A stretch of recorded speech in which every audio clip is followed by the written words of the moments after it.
India is a fast-growing market for e-commerce. According to a recent report, the annual revenue growth for the sector is estimated at 51%. And in the next 5 years, it has the potential to add 500 million new users. Technological innovations are empowering SMBs to gain reach in the sector. The two-day Amazon smbhav Summit in the national capital was focused at preparing SMBs to leverage the immense potential of the sector through technology. Founder and CEO of e-commerce pioneer Amazon, Jeff Bezos joined the 3,600 SMBs at the event. In a freewheeling chat, he discussed India's digitization push and also made key India-specific announcements. Special occasions such as this deserve special guests. And I'm very excited to share with you that we have a very special surprise in our midst. You would recognize him as one of the most notable entrepreneurs of our times, somebody who has founded Amazon.com, but scaled it from a small online bookstore to several businesses today beyond e-commerce, including cloud computing, artificial intelligence, video streaming, and more. You would also recognize him from his other endeavors, such as the space venture Blue Origin, and of course, from his famous big laugh. There is no doubt that how gifted he is, but many of us, like me, are even more inspired by the choices that he has made over his lifetime. The choice to be an explorer, the choice to follow his passion, the choice to be relentless, to be humble, to be kind, to be grateful, to be honest, and above all, to be a genuinely good human being. Please join me in welcoming our very special guest, Jeff Bezos.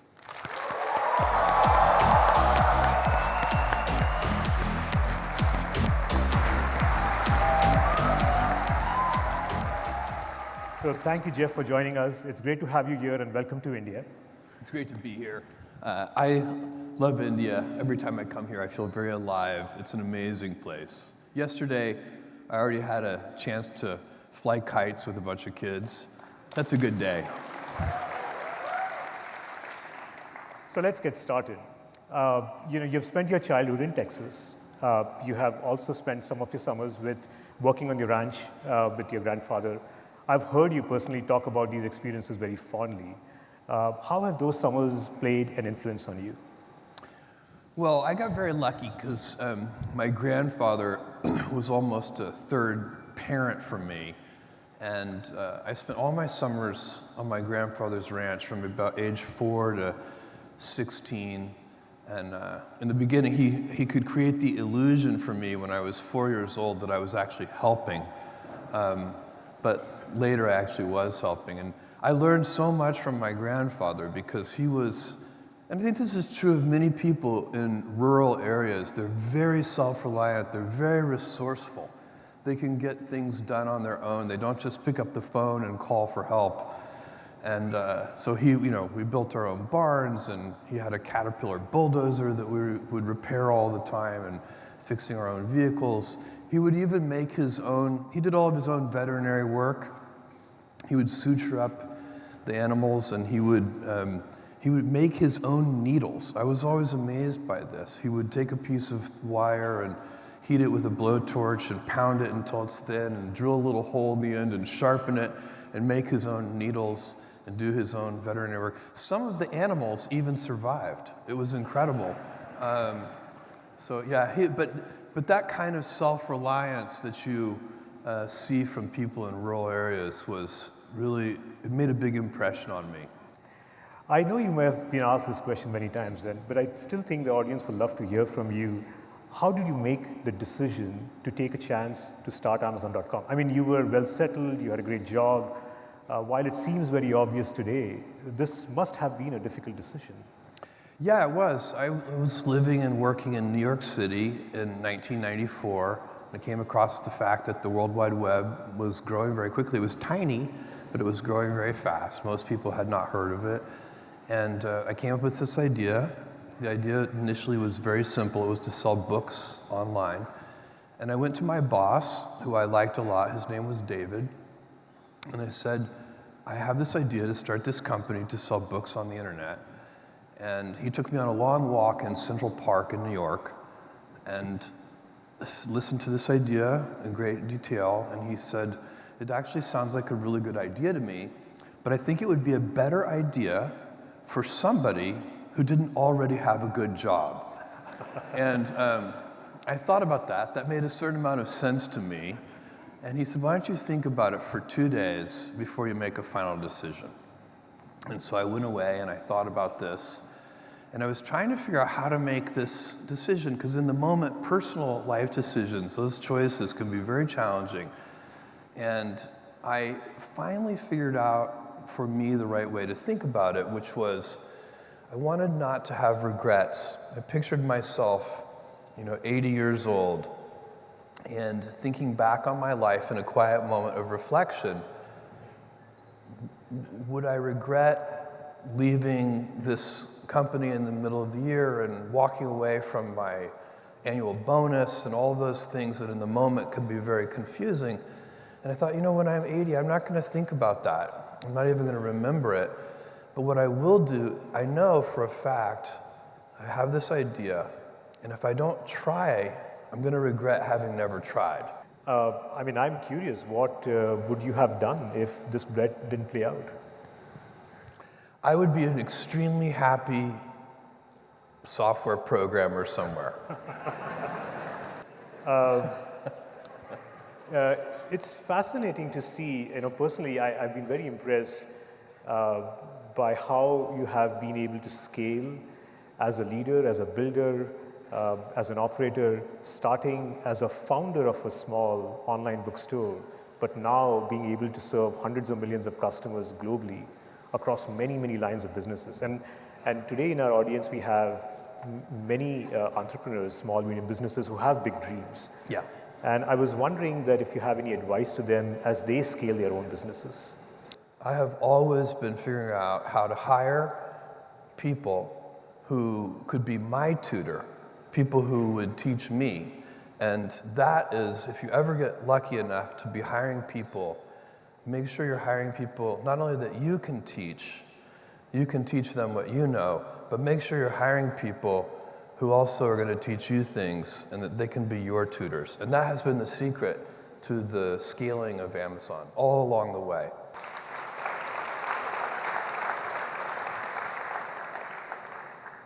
Let's talk about failures. I know Amazon has had its share of failures. In fact, I remember having been part of some of them at Amazon.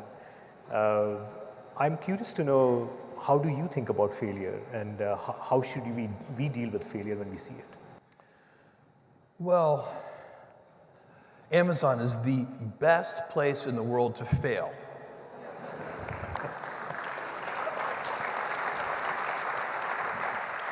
And the reason for that is we have a lot of practice. Nobody likes to fail. By the way, failure, even when you know it's important and good, it's embarrassing. It doesn't feel good. We're all human. We had a good idea. We thought it was a good idea, and nobody came to the party. That happens. And here's the great thing, though. One success, one winner, can pay for dozens and dozens of failures. And that is why you should fail. I myself have some scar tissue, having worked on auctions and Z-shops. I don't know if you remember those. Oh, I remember. I have the same scar tissue all over my body. So pretty much all proof that I ever wrote code at Amazon has vanished. But the exciting thing is a lot of those inventions actually helped us launch India. That's right. Which is a because auctions was a failure, Z-shops was a failure, but out of those ashes came Marketplace. And then Marketplace was a huge success, and it formed the whole foundation for Amazon India. It's great.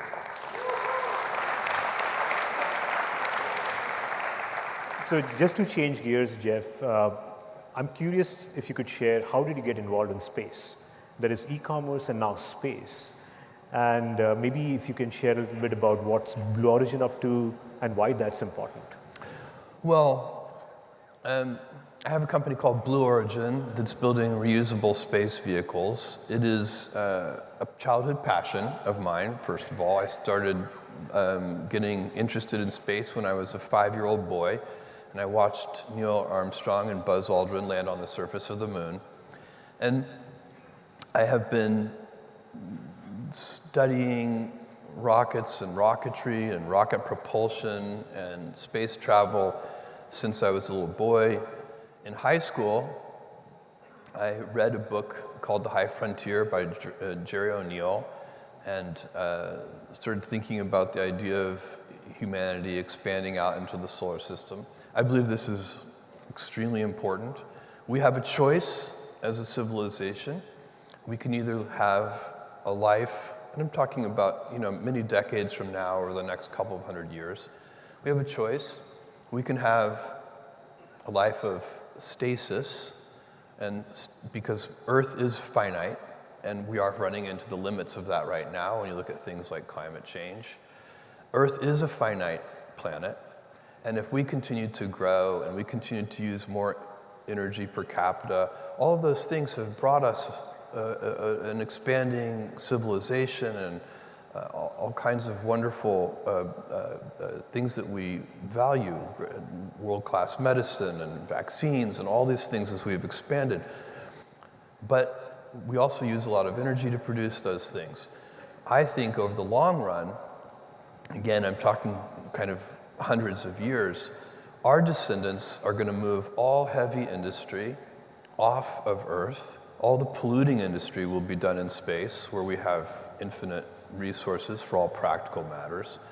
And Earth can effectively be zoned light industry and residential.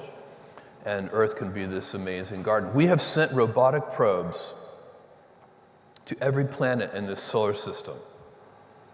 We, humans, have done that. This is the good one. There are no other good planets in this solar system. We have to take care of this one. And we have to do that a bunch of different ways. There's a lot of here and now things we need to do to take care of this planet.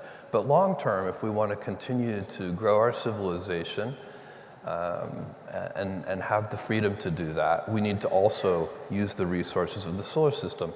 And to do that, we need a dynamic, entrepreneurial civilization in space. We need there to be space entrepreneurs. I have had the great fortune, alongside Amit over the last 20 years, to watch on the internet the most dynamic, entrepreneurial, it's been so exciting.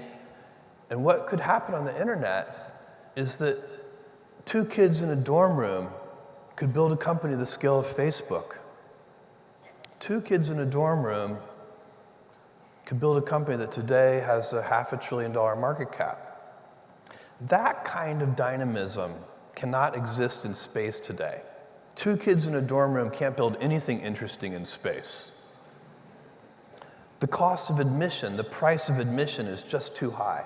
To do really interesting things in space, the price tag starts in the hundreds of millions of dollars and goes up from there. And that's the job of Blue Origin as I see it. I know you're an optimist, but the threats of climate change are very real and worrying. Yeah. I'm curious to know, how do you visualize a future given those threats? Well, this is something that is going to take collective action all over the world. These problems, you can go back 10 years and 20 years, and there were people who just did not acknowledge that climate change is real. Anybody today who is not acknowledging that climate change is real, that we humans are affecting this planet in a very significant and dangerous way, those people are not being reasonable. This is a big problem, and it's going to take collective action all over the world if we're going to make progress on that problem. I'm very proud of what Amazon is doing. We just announced the Climate Pledge. Climate Pledge is to reach the goals of the Paris Accord 10 years early. Amazon is going to be 100% sustainable electricity by 2030 as a step on the way to that climate pledge. We've announced the acquisition of 100,000 electric delivery vehicles. We've announced here in India that we're going to eliminate all plastic by, it's coming right up, June 2020. June 2020, just 6 months from now. And one of the things that large companies like Amazon can do, if Amazon were a 500-person company, we could announce the climate pledge, and it would be a very nice thing to do. And I encourage small companies to do what they can for climate change.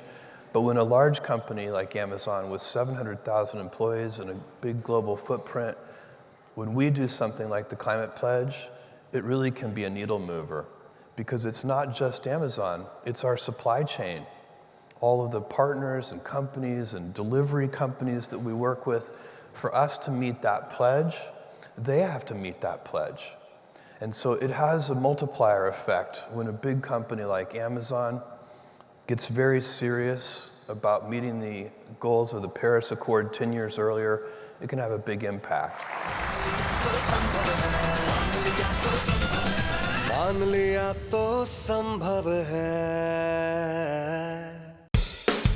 More than 3,600 SMBs were hosted at the recently held Amazon Sambhav Summit in the national capital's Jawaharlal Nehru Stadium.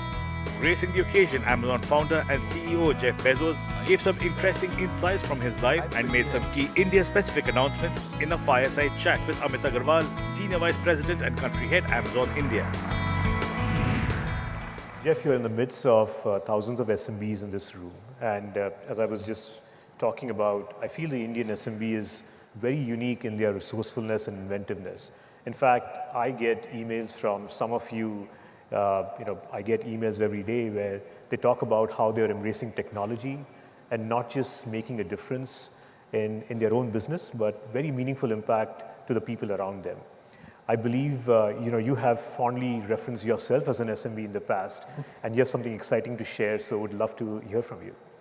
I do. I have an exciting announcement to make, and as Amit said, I was an SMB. I started, it's hard to remember, but 25 years ago, Amazon was a tiny little company. And,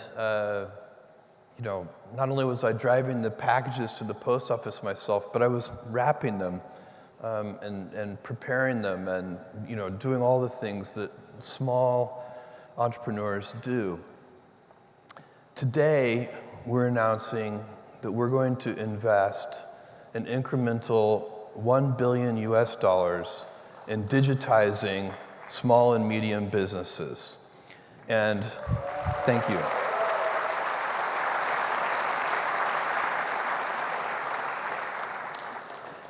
And part of that is that we are going to try to use Amazon's size, scope, and scale.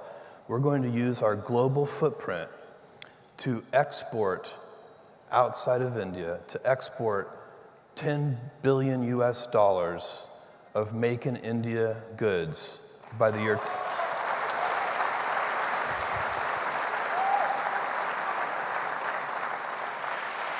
We're going to do that by the year 2025. So this is very exciting news, and I'm curious, is there a reason why you're making this announcement now? Well, we're making this announcement now because it's working. We've been doing this, and it is working. And when something works, you should double down on it. And that's what we're doing, and that's why we're doing it now. And, Jeff, any final words before we sign off? Yeah, I do have some final words. I want to make a prediction for you. I predict that the 21st century is going to be the Indian century.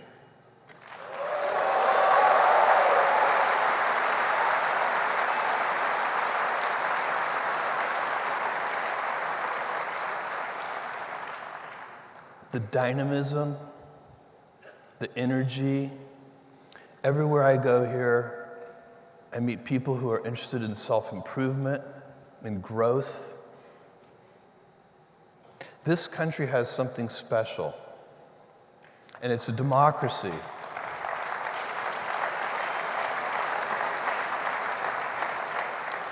This is going to be the Indian century. And I'll make one more prediction for you. In this 21st century, the most important alliance is going to be the alliance between India and the United States.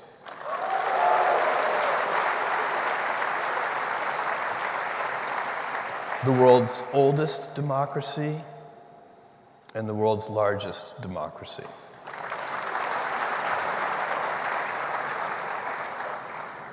Thank you, Jeff. That's very motivating and inspiring as always. Thank you for joining us today. My pleasure. In the next episode, watch policy makers, industry experts, and SME partners come together on the Amazon smbhav platform to discuss how physical retail and e-commerce are growing in harmony, and how innovations are blurring geographical boundaries for SMBs. मान लिया तो संभव है